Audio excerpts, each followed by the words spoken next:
Welcome back to The Rancher's Voice, the podcast where the heart of agriculture meets the pulse of today's industry. From policy changes to leadership stories in the Western lifestyle, The Rancher's Voice dives into the stories that matter most to ag producers. Welcome back to The Rancher's Voice. Today we have Wyatt Frampton with us from DNRC. Wyatt is the Deputy Forester Administrator for DNRC, and today we're going to talk a bit about fire. So thanks for joining us, Wyatt. Good morning. Thanks for having me. Pleasure to be here. Yeah. Now you are out of the Missoula office in DNRC. So how are things over in Missoula? It's a beautiful day over here in Missoula. Yes, that's where I'm based out of. But the DNRC's fire program does cover 60 million acres of private, federal, and state property across the state. So we are this is my base of operations, but spend a lot of time on the road visiting various parts of the state in the summer. Excellent. Well, we'll dive a bit into the work that you guys do through the department. And, originally when we had scheduled this interview, we were thinking, oh, let's get ahead of it and let's talk to Wyatt before fire season. And unfortunately, we've seen some fires on the ground already. So, do you want to give our listeners just a little bit of the state of the state on where fires are at across Montana? Yeah, absolutely, and I think it's a timely conversation to have it. We still have the core of fire season ahead of us, but we did just last week wrap up the governor's annual fire briefing with all the agencies that have a wildfire responsibility, and we got a good outlook on what's ahead for the wildfire season.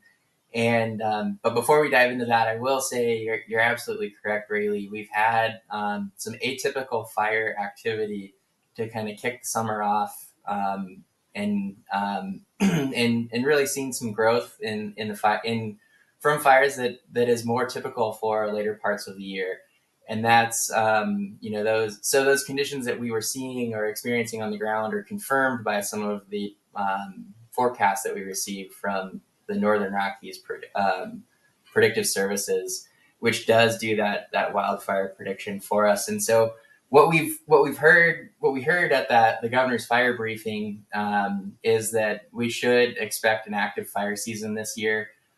Drought continues to exist in many parts of the state, especially on the western part of the state. And so as we move into July, we'll expect to continue to see worsening conditions, and then into August, where we can anticipate models right now are predicting a drier and warmer than normal August. So that will coincide with what is typically our core fire season. And so all the wildland fire agencies are ensuring preparedness for the upcoming season. But I think it's very appropriate and important for us to talk about what we're doing as citizens and fire agencies to prepare for that coming fire season, because we are expecting to see some potentially challenging conditions this summer. Yeah, absolutely. Montana Stock Growers just held our mid-year meeting in Butte a few weeks ago, and we work really closely with meteorologist Brian Bledsoe, and his forecast was not great as it related to moisture coming our way, and it seems to be a hot, dry summer is coming our way, which again leads into what you're saying with uh, a fire season that probably will not be ideal. So, before we kind of dive into the details of what the summer might look like, let's give our listeners a little background about yourself and how long have you been at DNRC and how you came to be forestry administrators. Sure, I'd love to. So I started fighting fire back when I was 19 for the Montana Department of Natural Resources and Conservation in Libby. Was looking for a fun summer job that let me work outside, and that was while I was going to the University of Colorado to get my undergraduate degree. And I'd always kind of thought that it was going to be a seasonal employment job for me, and that when I graduated, I'd go use my degree and do something else. And every summer I came back, I realized how much I loved doing what I was doing, the ability to travel across the country and help people out that are having a bad day. And so I got really lucky that when I graduated, I got the opportunity to move from a seasonal job to a 6-month job. And then that 6-month job turned into a 9-month, and then got a full-time position with the department, and have been able to grow and learn, constantly challenge myself and learn new skills, and also got the opportunity to try something outside of the fire world a few years ago, and got to help lead the team that developed the 2020 Montana Forest Action Plan, and really experience natural resource issues outside of the wildfire context. So that was a really great learning opportunity, and we had some. And then when the opportunity came along to put in for the deputy state forester or deputy division administrator position, kind of has two position titles, which can be tricky sometimes. But when the opportunity came open for that, I was really excited about the opportunity to play a larger leadership role in the organization, and I'm really fortunate to be sitting where I am today. Well, we're lucky to have you working on fire in our state, and so let's dive into the governor's fire outlook. And you get, yeah, as you mentioned, you just had a press conference last week about that. But can you give our listeners just a little bit of background about how DNRC interfaces with the other agencies that participated in that fire outlook, and who has authority when, and kind of the marching orders of how that all rolls out once fire is on the ground? Yeah, absolutely. So in Montana, it's legislatively required that there's a recognized fire protection authority on all lands within the state. So state, federal, private, tribal, every land, every parcel of land has to have some sort of recognized fire protection entity. For the majority of the state, that's provided by the county or the local government, your local volunteer fire department. And so they will provide that initial wildfire response. And then the DNRC, what we have is called the County Co-op Program, which is an agreement between the state and each individual county where when additional resources or additional help is requested, the DNRC will step in to assist, boost, or financially support suppression operations as needed by that county. And so that's the largest model of fire protection that we have in the state. And then more traditionally, what you'll see on the west side of the state is where the agencies, the wildfire protection agencies, so your Forest Service, BLM, the BIA, Park Service, DNRC, Fish Wildlife Service, those are the six key players there, will actually have a direct wildfire protection responsibility. So we employ staff. We have fire engines staffed with those agencies' personnel who will physically go to fires and put them out, as in it is the agency's responsibility to put fire out there. So in Montana, we have two primary. We have two methods of providing that fire protection to meet that legislative intent of ensuring every parcel has fire protection. Where you live in the state will determine what that model is.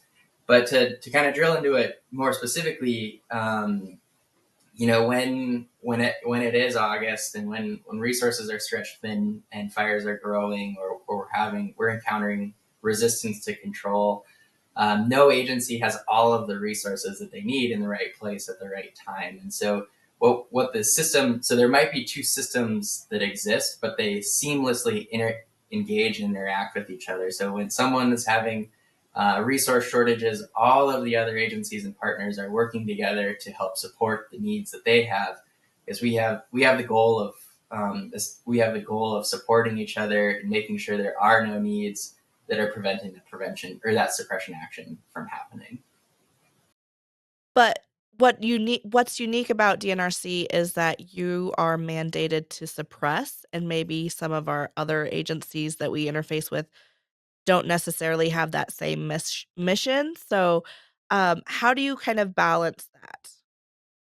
So for the DNRC, we have from the legislature, who sets state wildfire policy.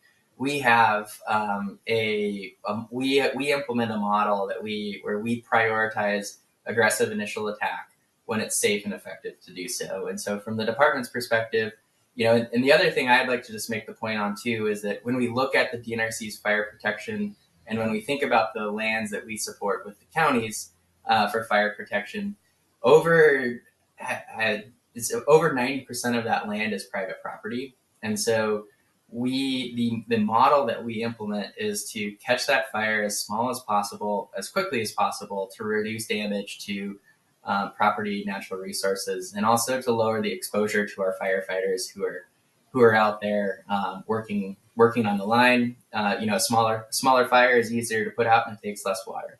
And so that's our goal, is to try to get there as quickly and aggressively as possible, keeping in mind that in many cases we are protecting values or resources that are somebody else's property.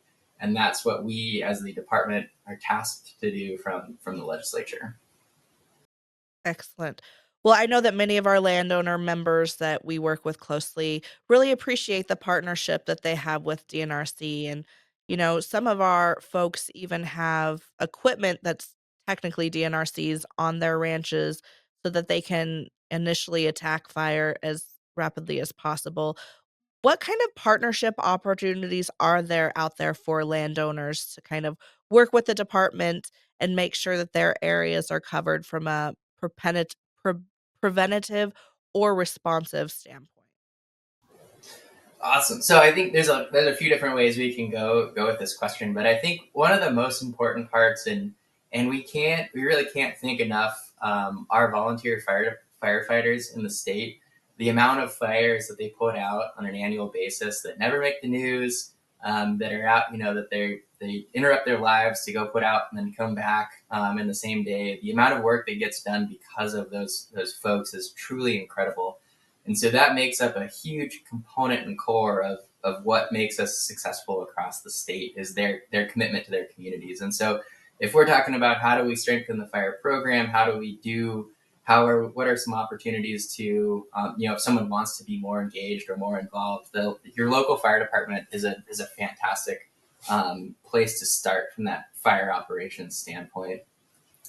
And then if we're moving into more of, what is preparing my property, preparing,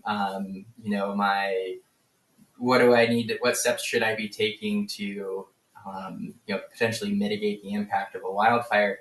There are a lot of services in the state to help people have that conversation, or to do some of the work that need to be done to reduce some of that risk for them.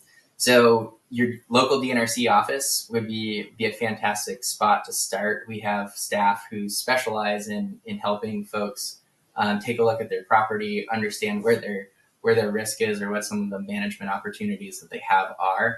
NRCS, Forest Service, BLM, your local MSU extension offices. There's also programs that are available through those offices. So I'd highly encourage folks to reach out to those offices, because there are, speaking on the DNRC's behalf, at least, we have staff and grant opportunities available specifically to help people address some of these issues that they might encounter on their property.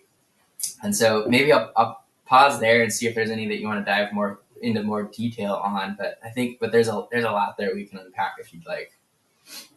Yeah, definitely.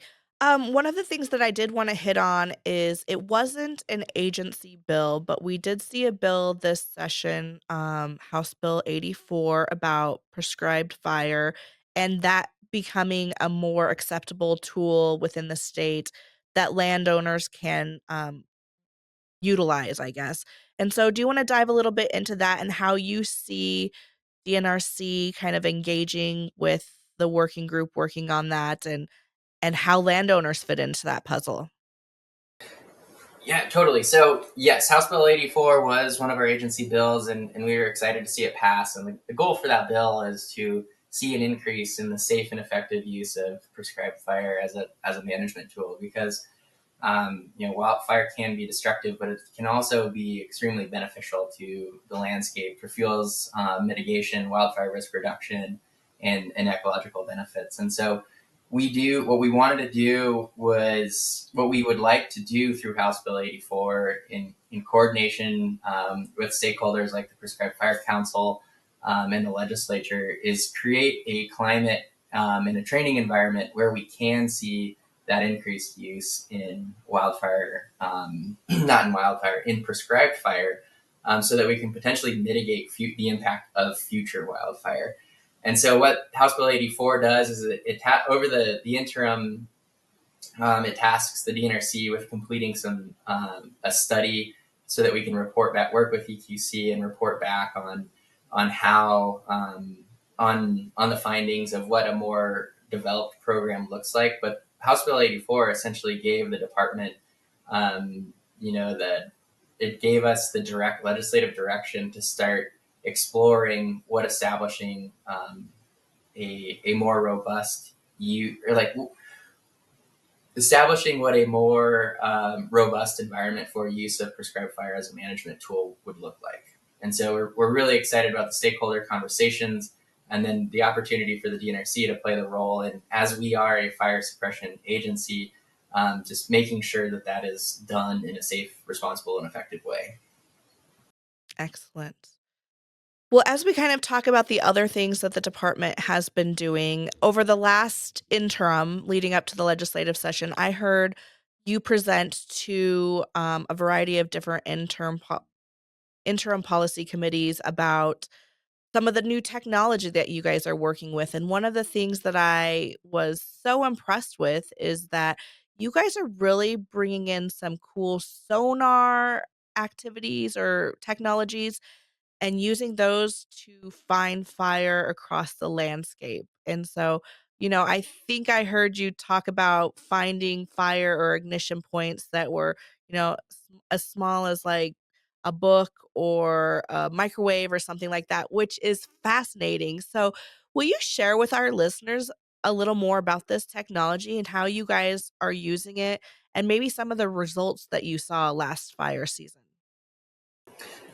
Yes, absolutely. So I'll start by saying that this was an opportunity provided to us by some additional funds that were made available through the legislature to increase the department's wildfire preparedness. And so without that, we wouldn't have had the opportunity to explore some of these new technologies, and would be happy to talk more about the benefit that we've seen from that increased funding. But this is a really cool example and application of new technology to fire suppression. And so the traditional model of finding fires requires a visual of the fire and then someone either calling 911 to report the fire, or one of our detection aircraft or field crews, a lookout tower, seeing the fire and calling it in. And so at that point, the fire is producing smoke.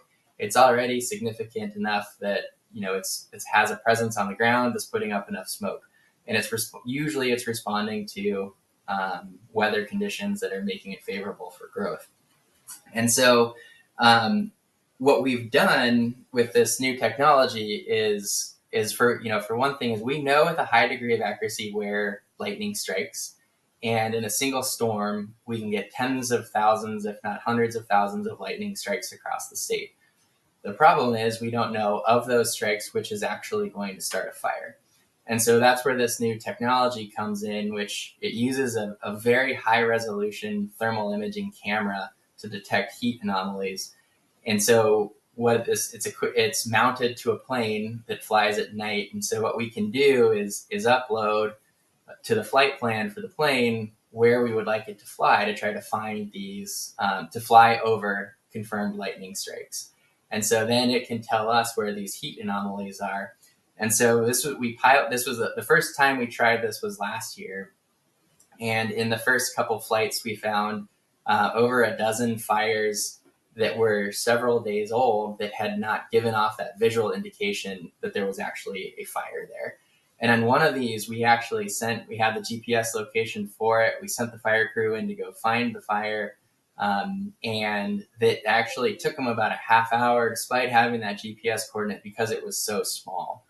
And so what's really significant about that too is that the day we did this, it was forecast to be a windy day with 30 plus mile an hour winds and in the 90 degrees. So if we hadn't found that fire when it was that size, we could have been looking at a more expensive or a more significant resource commitment. So that's one of the things that we are, with this additional funding and resourcing from the legislature, we're exploring. And we've contracted to use that aircraft again for the summer, and are looking at some additional ways that we can enhance the fixed wing aircraft that the department owns and operates, to further increase our capabilities in that front as well.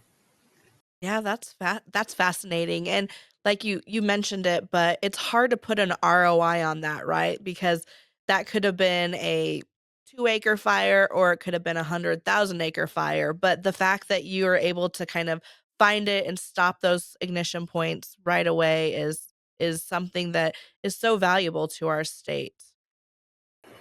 Yeah, absolutely. It was really an incredible, and hats off to the crew that made it happen. But they take the data from the plane when it lands at 6 in the morning, detect the anomalies, and then they can have those GPS coordinates to the crew when they start shift and have them head straight out there.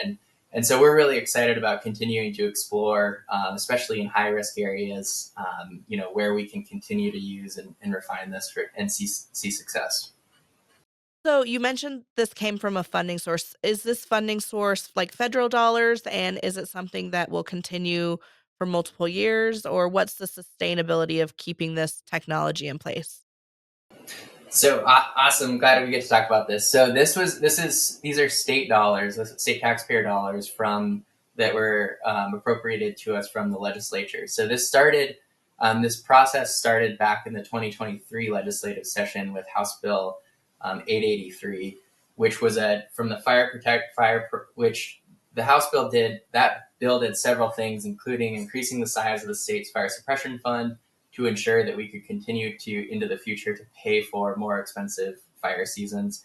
And then it also allowed the department, depending on the balance of the fire suppression fund, to use some money for fuels mitigation projects to reduce wildfire risk and improve forest health. And it also, as a pilot project, allocated money to the department to increase our response capabilities across the state. And so we had 2 years as the pilot project for that, which was which allowed us to bring on additional resources to to be prepared for and to suppress fires. And we saw a tremendous amount of success from that. And then I think as a result of that success and continued confidence from the legislature, House Bill 127 was passed this legislative session, which made that increase in preparedness dollars to the department permanent. MSGA was happy to see House Bill 127 pass. So you kind of hit on legislature, that funding package passed, but what else from a wireland firefighting standpoint or from your division were key bills that kind of passed that you would like to highlight for our listeners? Yeah, and if I could, can I give one other example for you on the Sure. importance of those funds and the additional resources?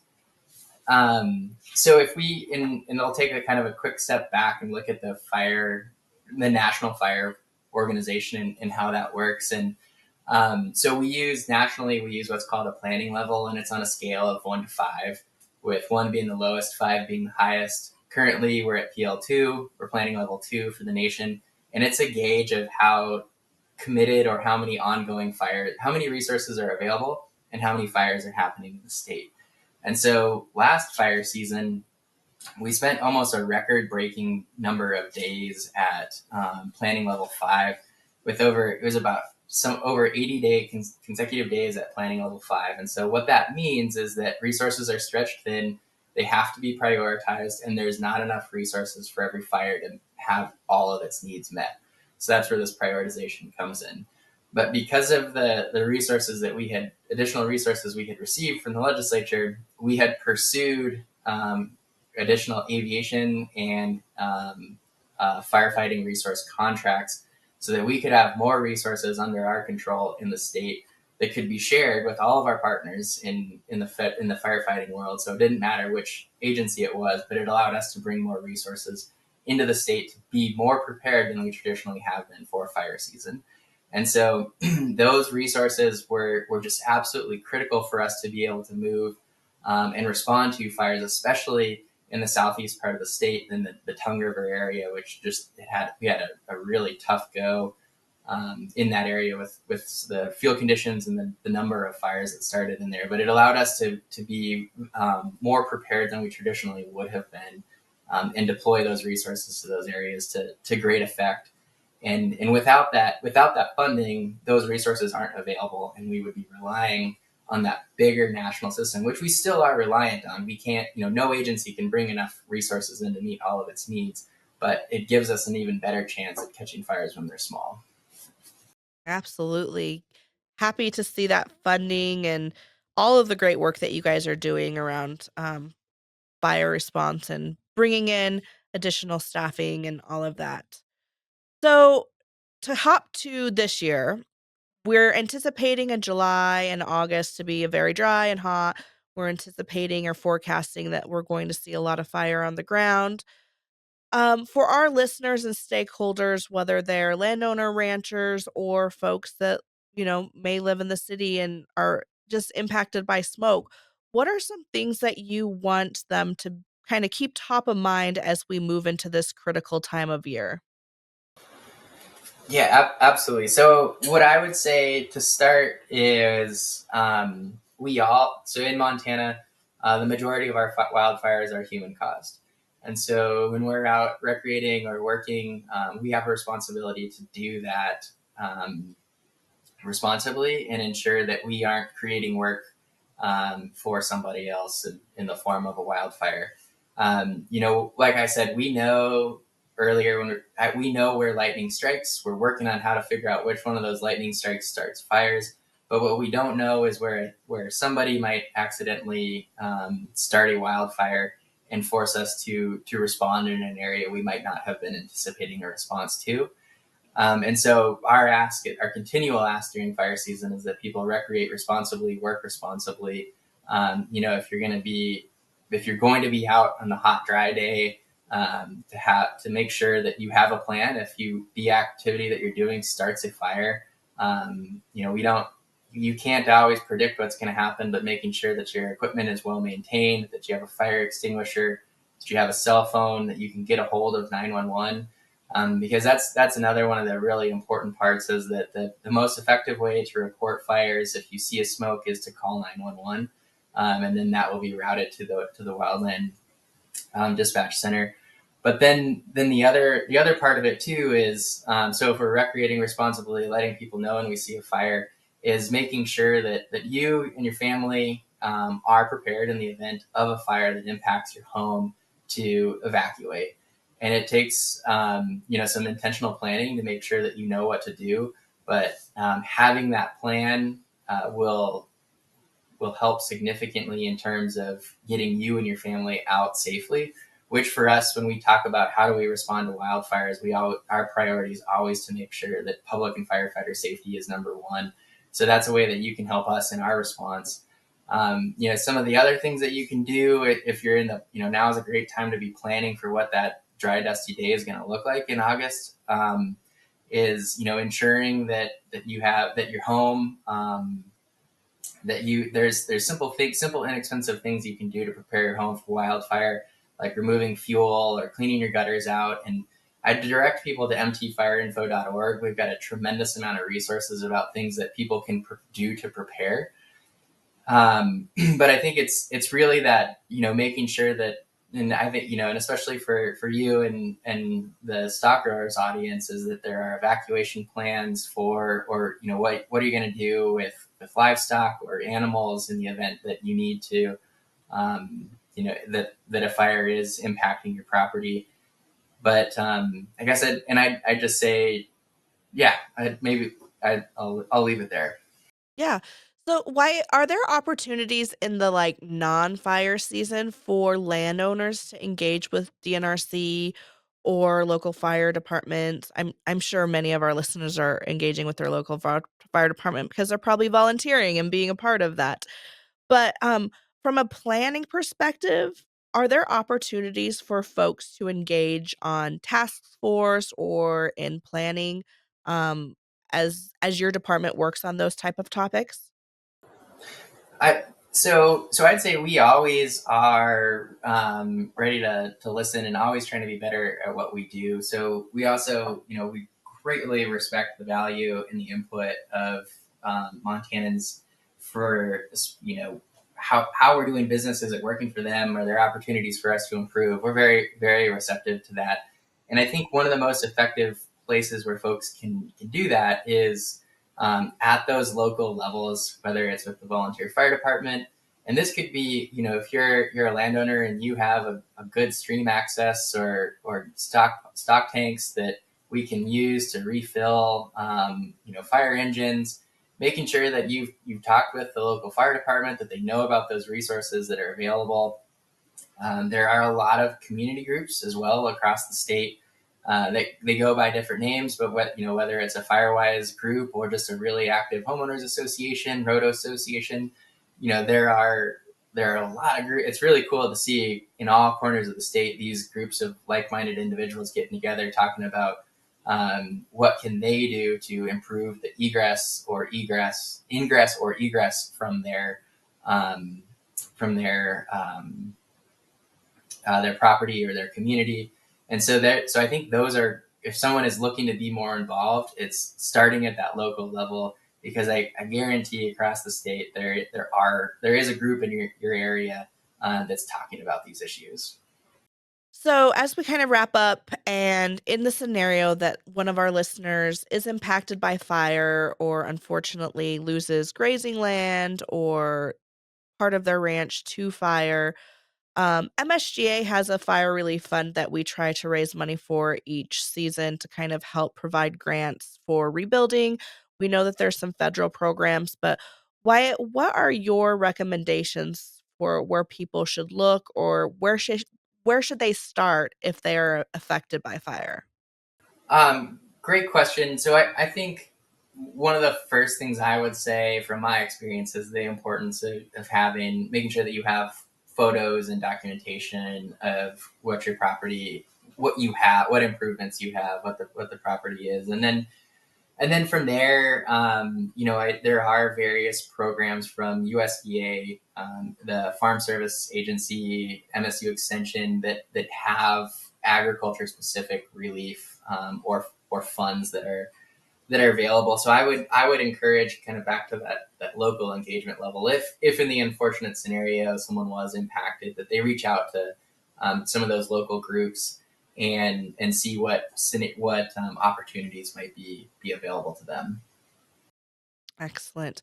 Well, as we kind of wrap up our interview, I would love to give you an opportunity to kind of give some final thoughts on anything that we didn't hit on. I feel like you guys do a lot of things that are kind of under the radar, never talked about, but people don't even know that you are doing, that should be appreciated and probably shared. So, any final thoughts or comments from your end on anything that our listeners should know about what you guys are working on?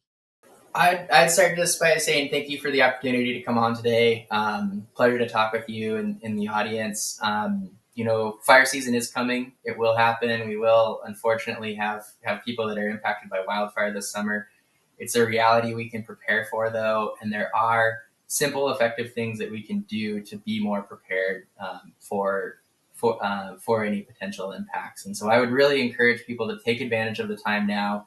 I know there's never enough hours in the day for anybody to get everything that they want done, but some of these things are simple, and you can chip away at them to just make sure that in the event you're impacted by wildfire, you're more prepared, or your property is more prepared for any potential impact. I think the other thing that I would like to add for the community is that if a fire does get big, or there is a fire that's impacting your property in the area, say there's an incident management team, or there are a group of firefighters who are there to put the coordinated group of individuals to put that fire out. As a landowner, you have space to be in that conversation. There are positions specifically dedicated to engaging the impacted landowners, like your liaison officers, to help make sure that your needs are being taken care of, or that your interests are being represented in that conversation as well. So just want to make sure folks are aware of that. And the other part too is, when impacted or potentially impacted by a wildfire, we're one of the, I think, important things to note too is that any action that you might want to take as a private landowner, it's very important to coordinate that with the responding entity, that group of firefighters that are there. Because if we oftentimes with say like fire retardant, if there's a tractor or a truck that's on the road or we want to put retardant and we can't talk to those people that are there, it's not safe for us to put that retardant there. So just making sure that if there is wildfire activity or suppression activity happening, it's best to move out of the way, work on keeping yourself and your family safe, and we'll do everything that we can to safely and effectively put that fire out. Absolutely. And I appreciate your conversation about a space for the local landowners. I think, it's really important to remember that those folks, the landowners, the locals, probably know that area better than any of the response teams coming in, and they can be a really important resource for folks as folks are putting together plans and a response for those fires. Yes, absolutely. That local input, where the best roads are, the best water sources, anything, we're all about having more information to make us more effective. Absolutely. Well, Wyatt, you mentioned it during our interview, but can you remind us as we kind of close, what is the best website for folks to go to for information or to track what the department is doing? Yeah, so it's mtfireinfo.org. Excellent. I would And so, encourage our listeners to check that out, and want to thank you, Wyatt, for joining us today and sharing your insights and expertise as we head into a hot, dry summer. And hopefully, we'll be able to touch base with you on the other end, and maybe we will have better news than we're anticipating as it relates to the number of fires on the landscape for this upcoming summer. So thanks again, and I would like to thank our listeners for joining us. As a reminder, make sure to subscribe and like to our podcasts online or on YouTube, and follow our Facebook page and Instagram for up-to-date information regarding the Rancher's Voice, as well as other information affecting ranchers across Montana and the U.S. That's it for now, and we look forward to talking to you next week on the Rancher's Voice.